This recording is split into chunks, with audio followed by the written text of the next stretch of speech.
आज हाम्रो किचनमा पाक्दैछ पुसै 15 स्पेशल है र तरुल आज खानै पर्यो हैन र तरकारी आलुको मिक्स बनाएर रेडी भइसकेको छ। त्यसपछि तरुल मात्रै छुट्टै फ्राई गरेर बनाउँदैछु अनि चटनी पनि पिसे अनि सँगसँगै तरुल पनि पकाउँदैछु यतापट्टि है र तरुल पनि लगभग पाकिसकेको छ र त्यसपछि तरुल पाकिसकेपछि यो नट्स मैले तयार पार्दैछु। काजु बदाम किसमिस छोकडा नरिवलको हल्का फ्राई गरेर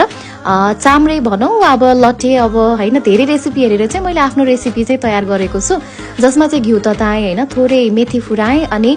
अनदीको चामललाई 1 घण्टा भिजाएको चामललाई चाहिँ मजाले फ्राई गरेर अब त्यसपछि हल्का नुन राखेर अब एकछिन चलाउँदै फेरि छोप्दै हैन फेरि फ्राई गर्दै थोरै पानी छम्किँदै छोप्दै यसरी गरिन नै पकाउनु पर्छ